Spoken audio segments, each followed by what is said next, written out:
You are listening to the Lose Weight for the Last Time podcast. Okay, you guys, I'm so excited about this conversation because we talk about the entire toolbox. If you want to lose weight for the last time, it can't just be one tool. GLP-1s actually, what we're seeing, they're not enough. And this conversation is going to show you exactly why. So if you're on a GLP-1 or you want to go on one, just know that it can't just be a magic pill. It has to be, it's a great tool actually, but it needs to be paired with mindset tools, EQ, emotional intelligence tools, accountability, hunger hormone balance tools, all of the Yummy Mummy method tools. Okay, because again, some of my clients are finding that they're actually gaining weight on their high dose GLP-1. Some of them are finding they plateau. Some of them are finding that they want to come off. So this conversation is really going to enlighten you. P.S. Go to the show notes if you want to attend one of my webinars about GLP-1s and how they're not enough and what to do instead.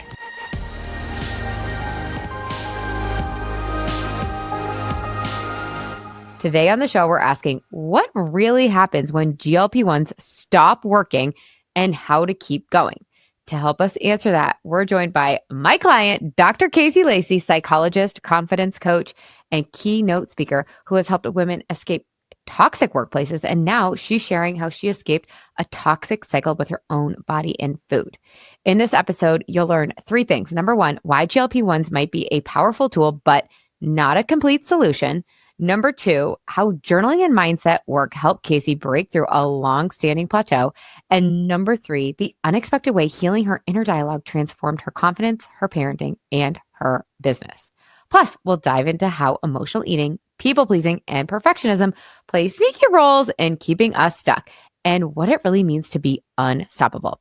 So if you're ready to ditch the guilt, heal your relationship with food, and feel free in your body again, then stick around for this episode of Lose Weight for the Last Time.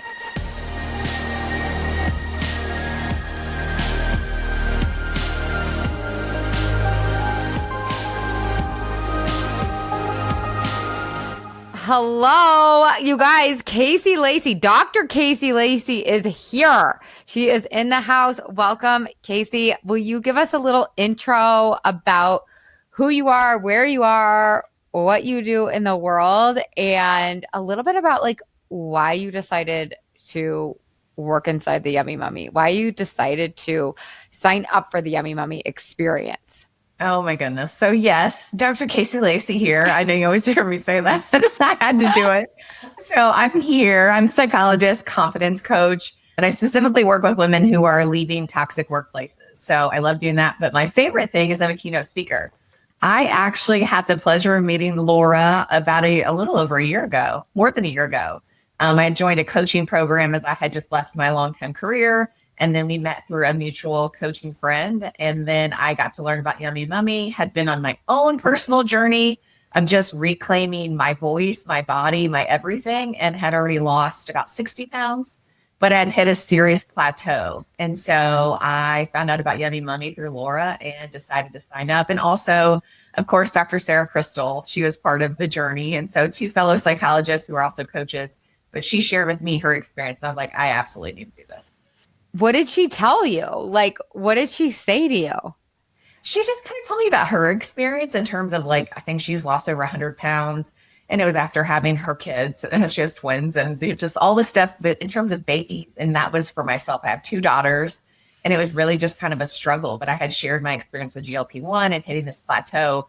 But both of us as psychologists, I really wanted to do like the real work on my body, like get to the root of my relationships with food, the scale, all of the stuff. And so that was what really hit and resonated with me when Sarah shared about that for her. So, and then of course, You're so fun. So I had to be a part of Laura's world. Oh my God, I know. We were talking about this the other day, but it's like the second I met you, I was like, I know we're going to be friends. I love it when like my clients turn into my friends. It's like so fun. There's coaches out there that are like, you have to keep the boundary and you have to. And I'm like, fuck that shit. No, I don't. Like what? I can wear the friendship hat and the coach hat just fine, people. Okay. Yeah. But I knew that we were going to be connected in this lifetime the second I met you. So I love when that happened. Yeah, it's so interesting because Sarah Crystal is like, I am like a PhD psychologist like you are. And she's like, I knew all these concepts like intellectually, but like I couldn't apply them for whatever reason. And so this was like the thing that made it click. And I love that. Ooh, that's so good. Okay. And that's what my background is like too. That's my degrees in psychology. I never actually became a psychologist because I didn't want to go to that much school. It is a lot of yes. It's a lot of school.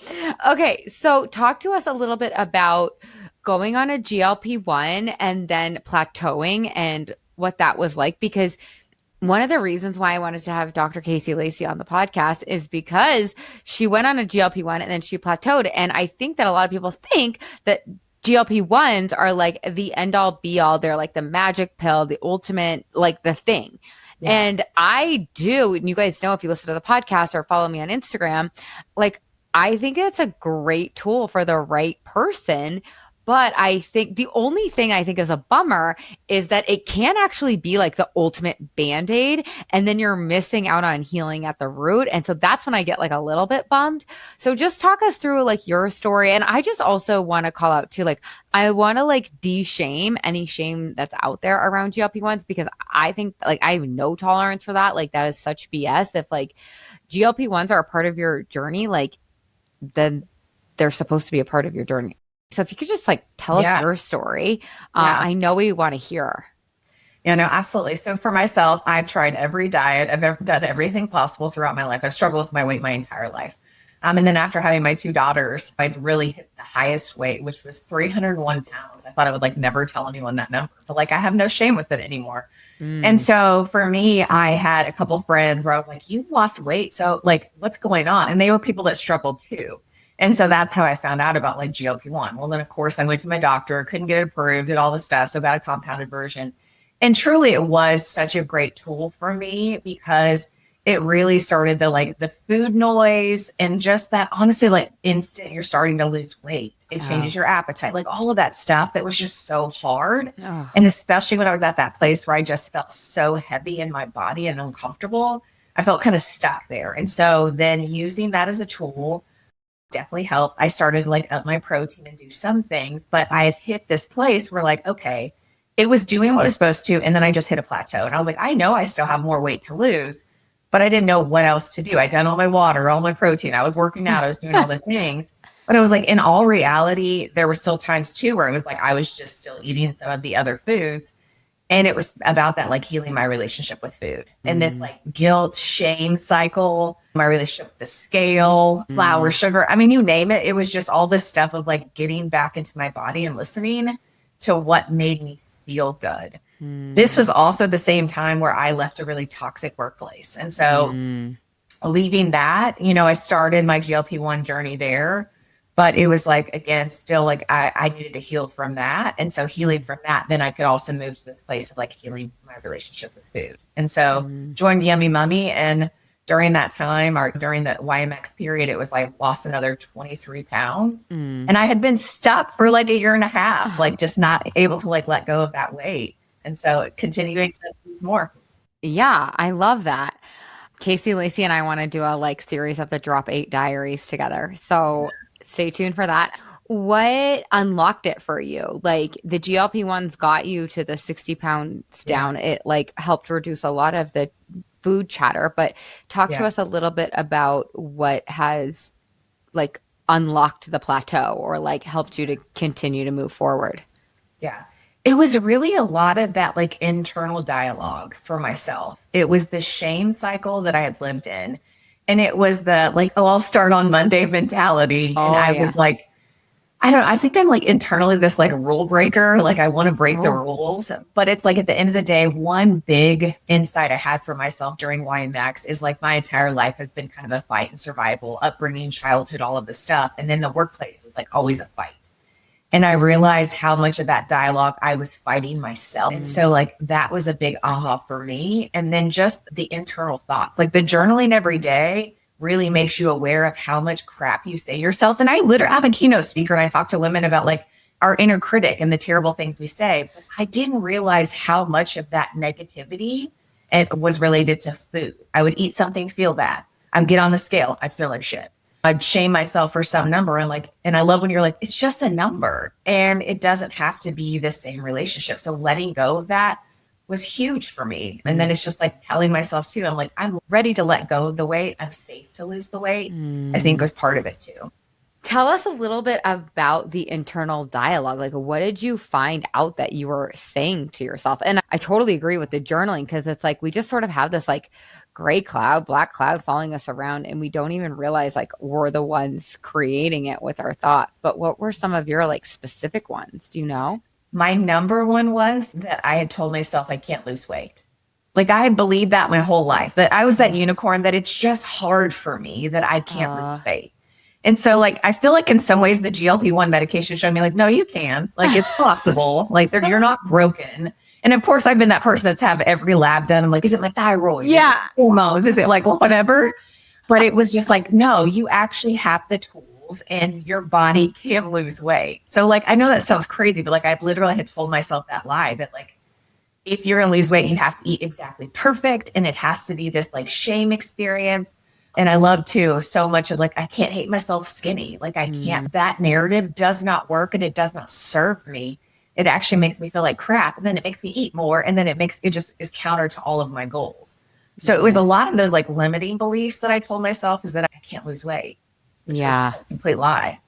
So that was definitely right. And then the scale stuff too, like even the scale, or that food is good or bad, or the shame of like, oh, you messed up again. Like, you know, when you have something that was like off protocol, and it's like, no, I would look back with love and understand like, no, I made a choice to have X, Y, or Z. And yes, did it reflect in the scale? Sometimes it did, sometimes it didn't. Like I told myself that it was going to be disastrous because we like, our lower brains want to protect us and like catastrophize the situation. But I realized, no, the scale was the same or lower. So I love that. Oh, that's so good. Oh my gosh. I could just hear like the audience like exhaling and relating to you on so many levels, because I think so many of us tell ourselves, nope, I can't, it's impossible. And it's like, like I once heard somebody say to a client, like, what do you think would happen if you like went to a deserted island and like there were only pineapples or whatever? Like you got like a half a pineapple a day. That I'm not promoting that like you eat a half a pineapple a day. That's not what I'm saying, guys. But my point here is like that sometimes can help you to see like, okay, no, like if I was put in some sort of extreme circumstance, my body would use the fat on my body for fuel. And again, I'm not saying we're going to do anything extreme. We're not. But to show yourself that like it is possible for your body to lose weight can be like really helpful. Oh, I love that. I remember I lost weight on vacation and I was like, no, like that's not possible. Like it's those things we tell ourselves, or even the like that losing weight has to be hard or it has to be miserable and it has to be restrictive. Like that was a big one for me too. I'm like, no, actually this is fun. Like I like to looking at, you know, from the framework of like, I was testing out different things, like what works for my body, you know, in terms of like, you know, at first I was really hesitant to cut out like flour and sugar. I was like, no, I can't do it. There's no way. And like, again, it was like figuring out different recipes and trying stuff. And I'm like, no, I don't miss that. And I feel so much better. Like I genuinely do. My joints feel better. My body feels better. Like energy level, you name it. And so it was like testing all of those different things rather than it being this fight of like, okay, let's try this for a week and see how it goes. And then just continuing to move forward. Yeah, that is so fun. And I think for some people listening, it can feel really like almost unsafe to like have fun while we lose weight. Like that's not going to work. That's cute that you guys are over there having fun, but like that's not going to actually work, because to your point, like this has to be hard. This has to be a fight. This has to be like white knuckly and willpowery. And it's like, no, actually we can enjoy ourselves and experiment and see what works for us while we're losing weight the whole time. Yeah. Like, well, I parallel it to like the work that I do with women now is like, I told myself this lie that like work had to be hard and miserable. And I'm like, no, work doesn't have to be hard and miserable, because that's what I lived. And so it was like, getting back in touch with that. I'm like, no, it doesn't. So that was the same way I could apply that to like losing weight. Or, I mean, you could go as far as like, okay, making money doesn't have to be hard, but we tell ourselves it does. So it's just interesting, those different limiting beliefs or ideas that we have that we play over and over and over again. Why do we do that, Dr. Casey Lacey? Why do we tell ourselves everything is so freaking hard? I mean, I think part of it is just like truly our brains are trying to protect us. I often say like my inner critic, so my name's Casey Lacey. People sometimes read it as Cassie. So my inner critic is Cassie because she's an assy. And like, I love her. She probably just needs to like go take a nap, drink some water, but she's like trying to protect me. She loves me, but like, she also is afraid of everything. And so I think of that just, again, that's that like lower part of our brain that like evolutionary, like trying to protect us. And that's why it goes to those places. But we realize too, those narratives aren't true. And just because it's a thought doesn't make it a fact. And just because it's a feeling doesn't mean, all of the different things. And I love the quote about emotions. It's like, emotions are just information. And at the end of the day, emotions are like kids in the car.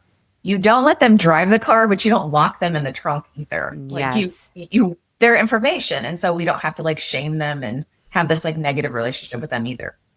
Yeah, it's so much more fun, to your point. It's like to be curious about the emotions. Like they have so much information when we stop judging them, when we stop trying to throw them in the trunk or throw them out of the car. Like we can learn so much and we can be curious, and that's really so fun. How else did you have fun on this journey? I think for me, it was like the activity of like, I don't know, just trying to be present with my daughters, because they're definitely the reason why I don't want them to grow up and have the same struggles.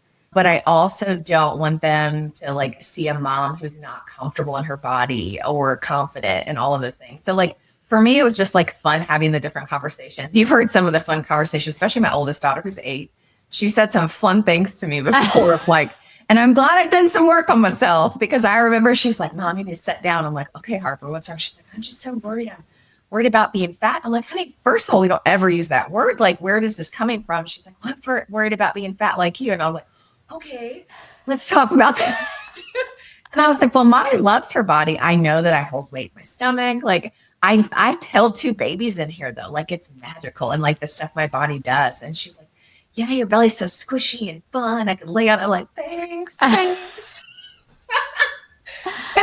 Again, it's been fun with her. And that was like early on when I started my journey. But then recently, it was this last week where she was like, Mom, I got my hair done. She's like, you got a new hair, you got a new car, which is not new. It's like an '07 for me. But she's like, you got a new body. Like, don't take this the wrong way, but you got a new body. And I'm like, yes, I know. She's like, but you got a new job and you're just so happy. And that's the part I want to see. And that's the biggest lesson I can show her, is like someone that's like happy, living in their purpose, comfortable in their body and confident. So. Yes. Yeah. That is the best gift we can give our kids, like, and to show them it's possible. And I also love that you're showing her that like you can change, like you can want to change your job and you can want to change your body and you can want to change your hair or whatever. And it doesn't mean maybe for you, your job was bad or toxic or whatever, right? But like, it doesn't mean that anything was necessarily bad or wrong. It means like we can evolve. We can look at ourselves and say, hey, I want to like do this differently. And like, that's okay. I think that's such a beautiful gift. Yeah.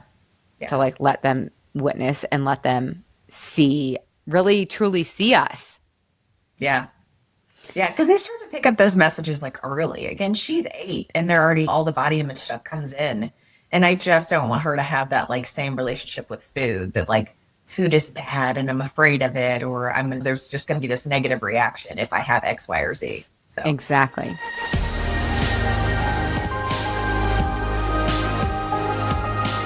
Hey guys, it's not too late to join the Lose 5 Pounds This Week challenge. And we're doing it while life is lifing and without doing things that we hate. So go to lauraconley.com/drop, DROP, and the number 5 and sign up using the code DROP, DROP 5 FIVE to get in for free. We're doing it all on Voxer. You're not too late. Get in there, and I pinky promise you, we're going to lose weight this week while life is lifing. I'll see you inside. I love you so freaking much.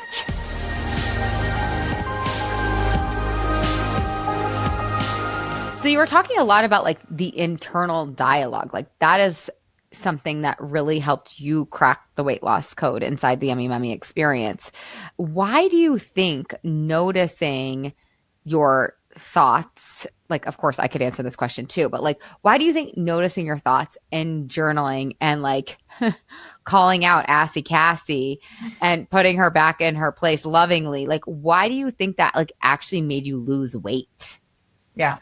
Because I think, again, your thoughts affect your feelings and then it affects your actions. And so when I would recognize those thoughts rather than letting them take control, it then allowed me to take control rather than these thoughts that weren't actually serving me or that were negative. And so I think that was the hugest part is like, okay, it didn't consume me. And then I live in this like shame guilt cycle, then led to me like overeating or doing something, Yeah. And when you talk about that, like the shame guilt cycle, like take us through what that looked like for you, like before. It was exhausting. I mean, it's like the amount of mental energy that I would spend thinking about, okay, what should I eat? Is this or that? And then when I would have something, whether it was like cake or ice cream, or I mean, just throwing kind of random examples. But the fact is that like all food had like a label of like, this is good for you or this is bad for you. And if you have good, then like you're doing good, which then goes into this whole perfectionism realm. But then there's the like, oh, you're bad. Now you're shameful. You suck. You're never going to do this. You're always going to be fat. Like all of the dialogue that would then spin from these choices of food.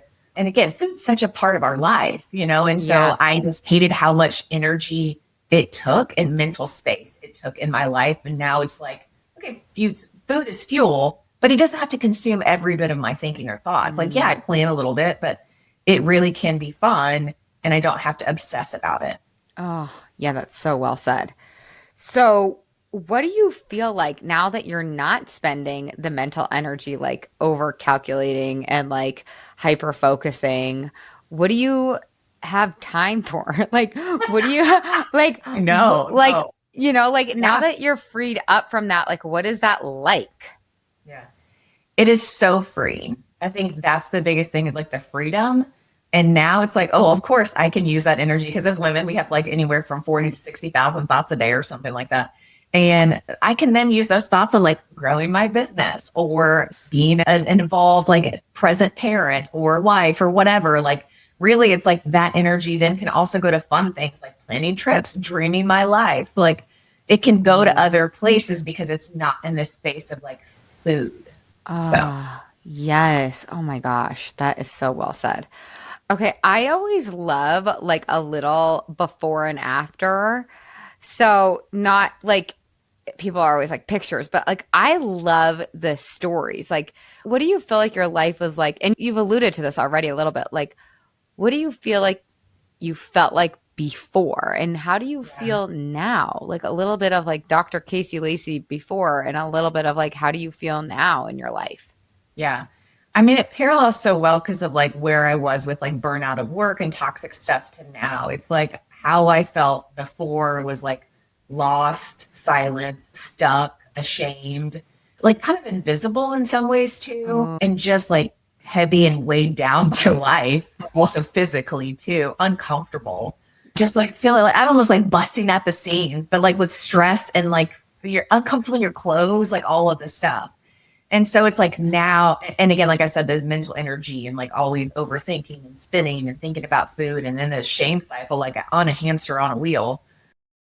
And then now it's just like this free, like I feel bright. I feel like, I mean, again, I literally, my wardrobe has significantly changed. Like I get to be myself, the authenticity, the confidence. And I think too, it's like, I'm just more in alignment with like who I'm meant to be. And I'm not hiding anymore. Like, I think I was hiding in some ways because it was like a safety protection thing in terms of work, but sometimes even with weight.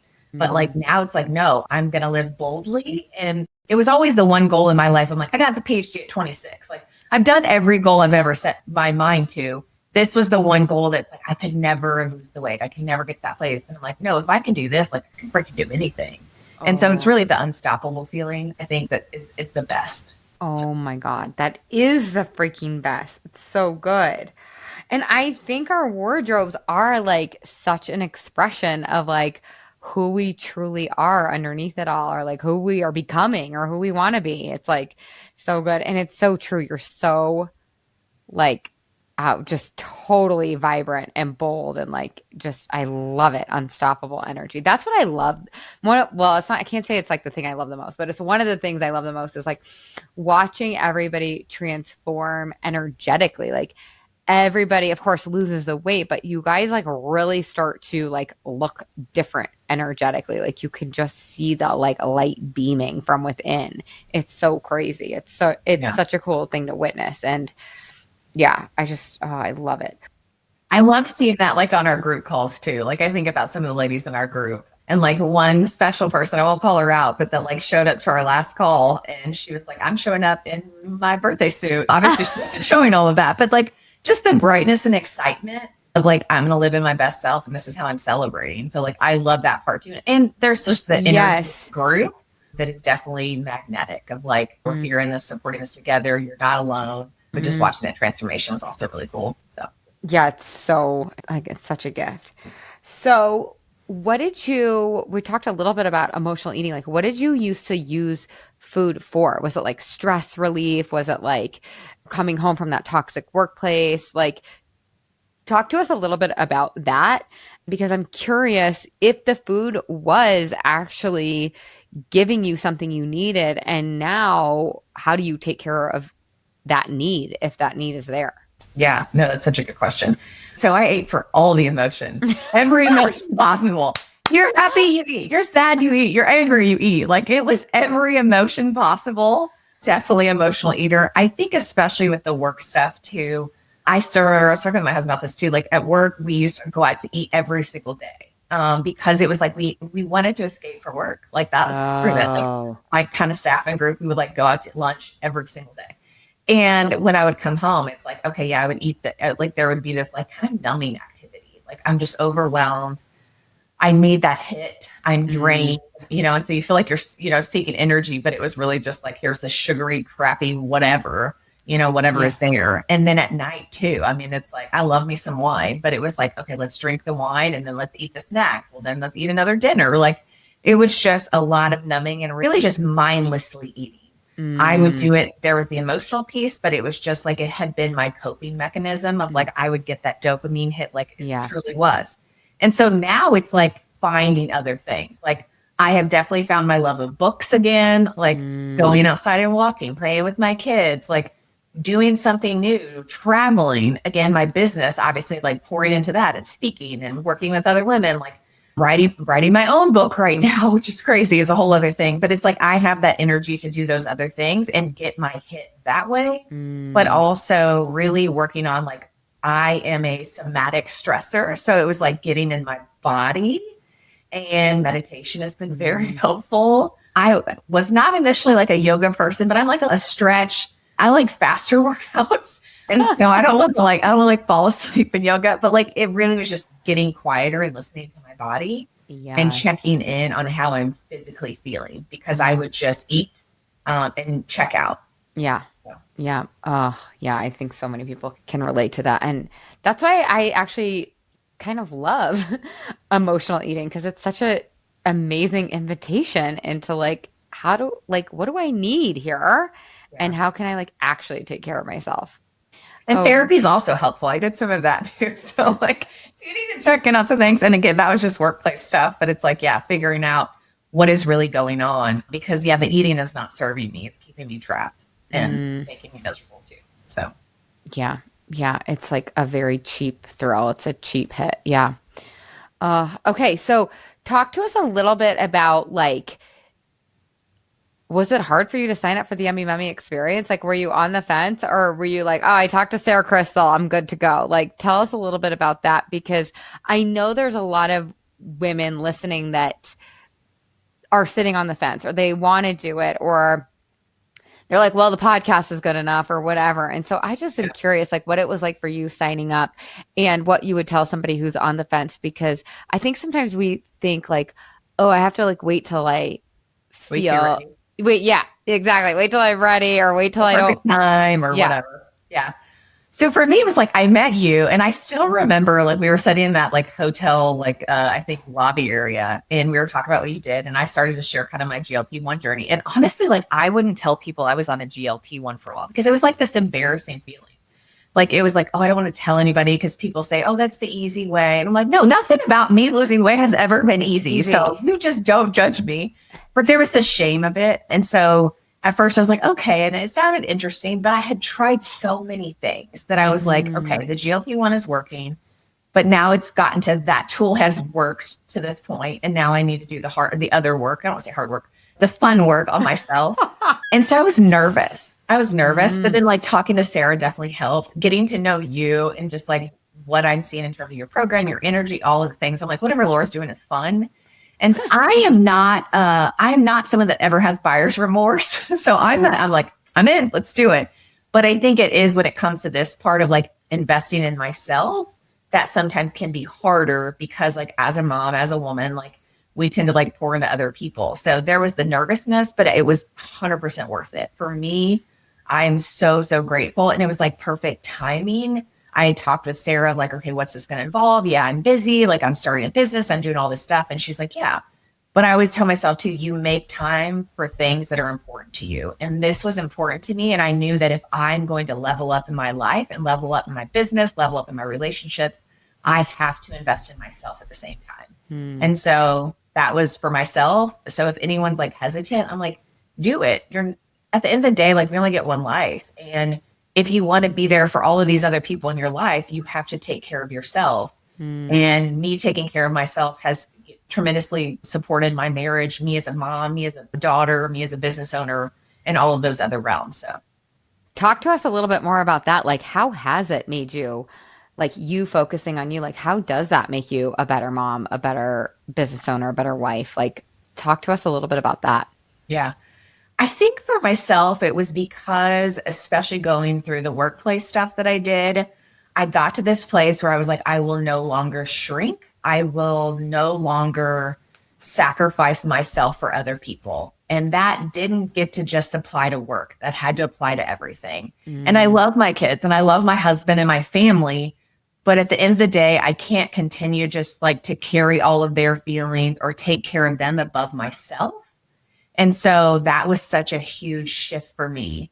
And so like when it comes to like the, especially my business, like I'm on stage, like I'm up there, there's this piece of like very vulnerable. And then even being vulnerable and starting my business, I'm a psychologist. It was always about the other person. But now in this coaching realm and working with women, it's like, I am my brand. And so if I'm out there teaching women to be confident and I'm not confident in my own body, like I feel like it's just not consistent with my brand and who I am. And so that was part of it too, of like my motivation. It's been such a shift and really like people feel it. Like we talk about those energies, like you have that energy. I do. I'm a friends, Elise, and some of the other people in our group, like there's so many people that just have that energy and that's what draws people in. And I want to be that for someone else. And I also want people to see what's possible because I've been that other version and I don't want to live her anymore. I love her. I look back at her truly with love. Even when I show these pictures on stage where I'm like, I used to look at those pictures and like cringe. Like I wouldn't want to see them. I remember going to the doctor's office and telling my husband to like stay away while I was on the scale. This was like when I was pregnant. I was like, you can't look at this. And he's like, I love you regard. Like and it's not him. It was my own stuff. Of course. But it's just such a shift now. It's like, I feel more real. I don't have anything to hide anymore. So. Yeah. And that is the definition of freedom.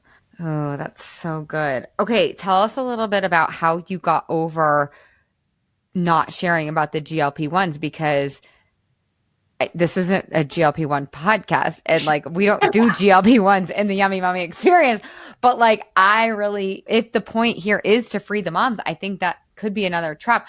I'm not saying if you guys in the audience are on a GLP-1 that you have to tell people, you get to make your personal choice, but I'm curious about how you got over that hump because I think we need to de-shame everything everywhere. Like it doesn't matter what it is. And I just think this is like one of the latest and greatest like things that we want to shame each other with and judge each other with. And I just think it's BS. So tell me what you think about that and how you got over that. For me, it was, again, some like wonderful friends and women who were like, hey, oh my gosh, you look amazing. How are you doing it?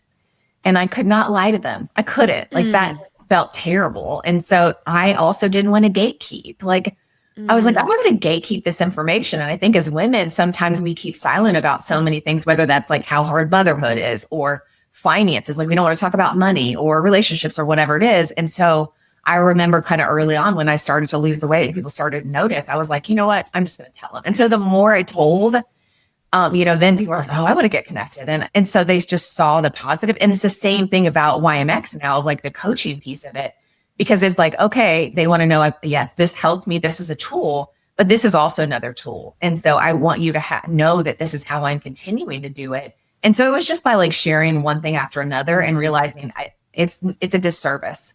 And it's inauthentic to like be like, oh, I just did it. I white knuckled it. And, I just cut out so I'm so strong. Yeah. Like that's a whole, that piece is so BS too. Like, yeah. Oh God. And yeah, I kind of got over it, and I kind of got over myself. Like, I was like, this is a little bit bigger than just me, because like there are so many women I think that struggle with this. And like truly where you say like free the moms, like that's where I completely in line with your mission. Like, free the moms, free the women from all of these different things that we struggle with and struggling in silence. So the more that we can share our own things, and it is a personal choice, absolutely, to choose a medication or whatever.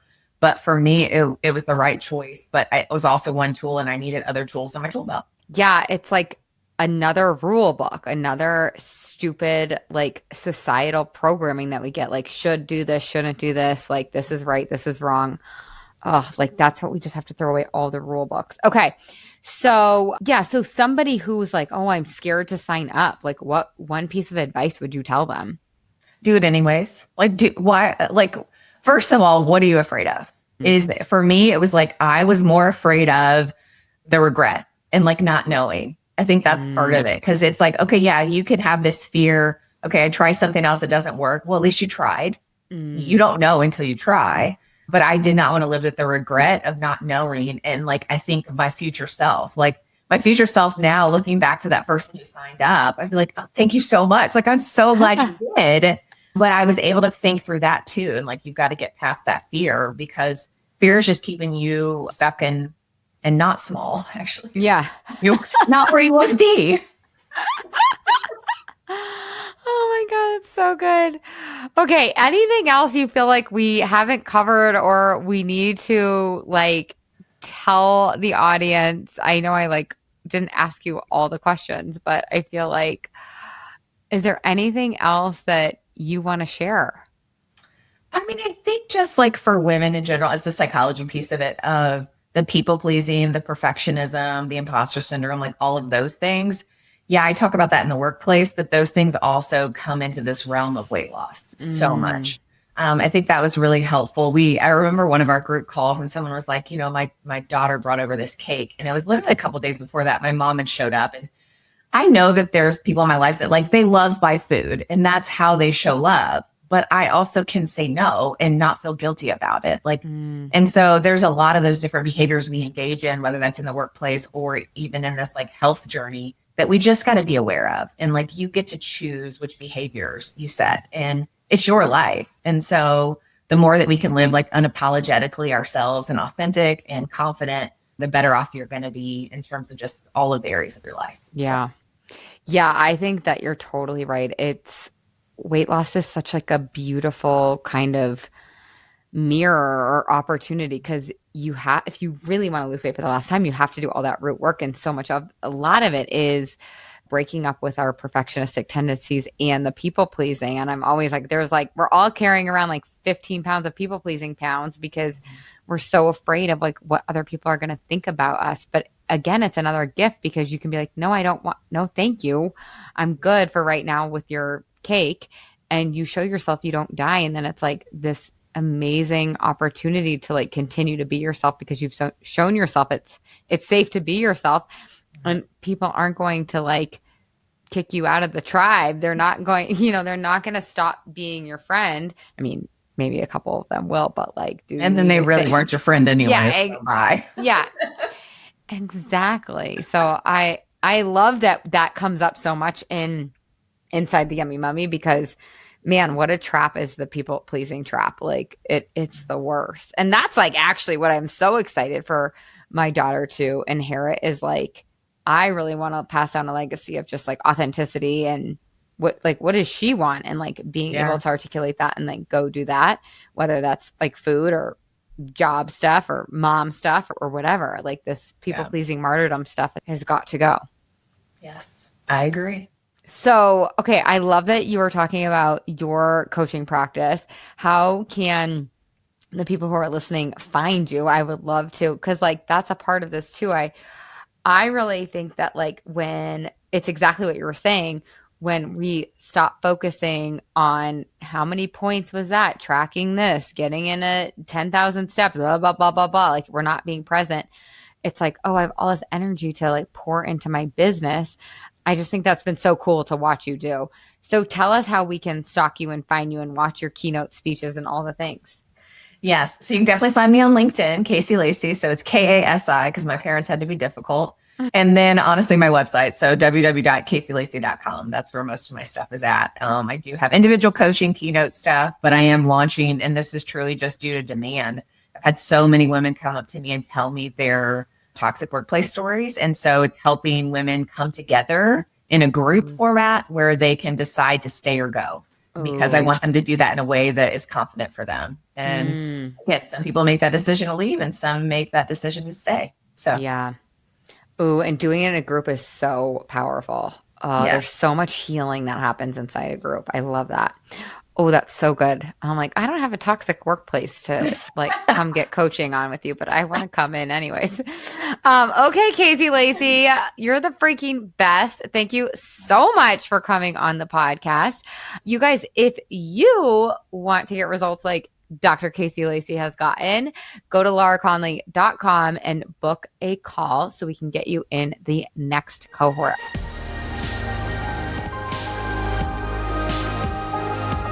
What did you guys think of the episode? What resonated with you? What do you want when it comes to permanent weight loss? What tools do you want to make sure that you have in your toolbox? So head to the show notes, come to my free webinar, and if you want to sign up for the MUME experience, guess what, babes? The next cohort is starting May 26th. So you can go to lauraconley.com to book a call and get your spot. I love you. I'll see you inside. Bye, babes.